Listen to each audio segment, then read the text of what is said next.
I am pumped because today we are taking a look at a couple of sick-looking side-by-sides, and I gotta say that, you know what, let's just forget it. Let's just get into it. Hey, do you want to stay up to date on the latest ATV trails, reviews, and news? Obviously you do. So hit that subscribe button and that bell notification so you don't miss our future videos. Say welcome to this week's off-road update. My name is Chris, and we are starting off the video strong with our first topic, which is so much discussed in the off-road community. That's gasoline. All right, maybe it's not. Maybe it's actually quite boring, but I will say you'd be shocked how often this topic comes up. And the story is this.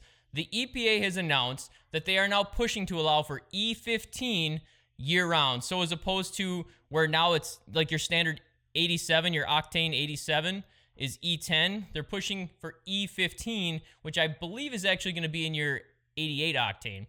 So the point is this. According to the EPA, and I quote, "Today, the U.S. Environmental Protection Agency proposed regulatory changes to allow gasoline blended with up to 15% ethanol, E15, to take advantage of the 1 psi reed vapor pressure waiver for the summer months that has historically been applied only to E10. What?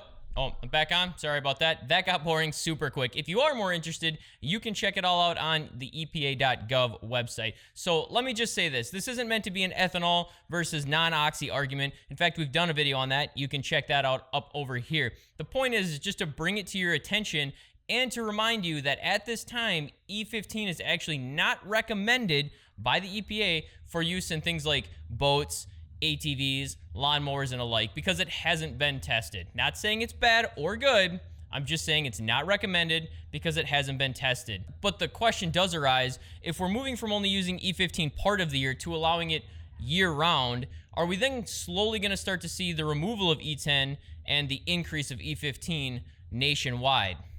I don't know. Maybe. But if you don't want to have to worry about it, you are absolutely going to love this next story. All right, so if you are sick and tired of having the discussions of ethanol versus non-oxygenated blends and watching the gas prices go up and down and all that, you might be interested in investing in this UTV. Investing's probably a wrong word. How about purchasing? And actually, you can't even purchase these as of now, but you can reserve them, and I'm talking about the Nikola NZT. I want one. Seriously, this thing looks amazing. It's the first all-electric UTV that I've ever seen and been like, I'll take one right now. Like, in a heartbeat, they look fantastic. And the specs that come with this look insane. Now, we'll do a whole video on this in the future, but let's just cover the quick specs on them right now. So the NZT has up to 590 horsepower. That's right, 590 horsepower, pushing up to 722 pounds torque with a 0 to 60 time of 3.5 seconds.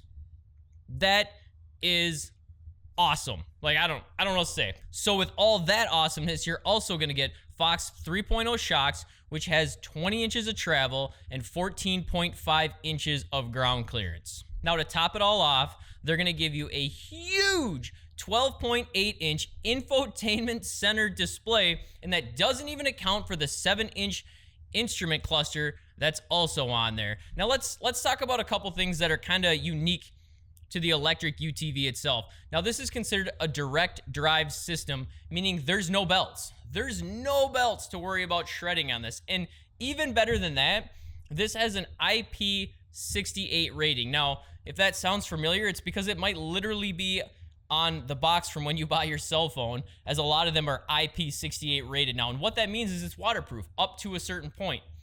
Why is that even more unique? Because it's electric and needs no air. No snorkels, no worry of water. You're just good to go buying this thing as is. And that itself is very enticing. Now, I'll be honest with you. It's kind of ugly. Like, I'm just throwing that out there. I'm sorry, Nikola. I think it's amazing. I totally want one. Kind of ugly. Just going to leave it at that. As for battery power, you can get up to 150 miles on one charge with these. Bottom line, I'm intrigued. Nikola, if you're watching this, please offer me a demo ride. I love you. I'm sorry, that was too creepy. Yeah? Okay, let's edit that out. So Nikola, if you're watching, we would very much appreciate a demo ride. Is that more professional? Awesome. All right, so if electric UTVs isn't your thing, you might be interested in this next one. In fact, quite frankly, you've probably seen it on Facebook in the last couple weeks. All right, so let's address the CFMOTO in the room. Yeah, sorry, just gonna step in here real quick. We actually don't have a CFMOTO side-by-side in the garage right now. It's a play on words, man. Jeez. So if you've been on social media lately and follow basically any off-road or ATV pages, Instagram groups, whatever, you've probably seen this photo. So to clear things up, this is not new news. This was actually debuted back in 2017 in, I believe, Italy. So I'm not sure why this is making such a comeback right now, but this is not new. This is a concept put out by CFMOTO. But now that we're talking about it, let's talk about it. So this concept is supposed to be a V-twin 963cc machine spitting out 80 horsepower. 80 horsepower? Really? Like, pushing out 80 horsepower. Yup. Okay. Like, come on, CFMOTO. I mean, come on. Like, I've stood up for you a lot in the past. I've had your back. I've been there. But come on. I mean, this thing looks like it should be light years above the Z-Force 1000, and it's only pushing out 80 horsepower. If you're going to make something that looks that sick, you should at least be pushing out like 110 minimum, right? No? Am I alone here? You can comment down below if I'm nuts, but there it is. All right, so now that you know that, unfortunately, depressing and sad news, this is supposed to be based off the Z-Force 1000 engine, but obviously with some modifications. In fact, speaking of the Z-Force, it's supposed to run off the same chassis as well. It has an 80-inch wheelbase, apparently to match the 80 horsepower that they're giving it, and it weighs 1,345 pounds. So let me just end on this one by stating, I think it looks sick. Leave your comments down below. Let me know what you think. Personally, I think it looks sick, and I'm eager to hear more about it, but at this time, there is no more real information out there. We don't have any anticipated release date. We don't actually know if there is going to be a release date. So while I'm eager to hear more about what CFMOTO has in store for this, I'm not overly eager to show up at a dealership and fork over a ton of money for an 80 horsepower side-by-side that looks like this. Like, it's kind of like taking a Honda Civic, right? You see them out and the guys soup them up and they add all this cool stuff to them. But at the end of the day, it's the same inline 4 engine with just a better look. Like, that's kind of what CFMOTO seems to have done here. So hopefully that changes. Hopefully it's better than that. But as for now, that's what we got. Subscribe if you haven't already. And I hope to see you on the trail.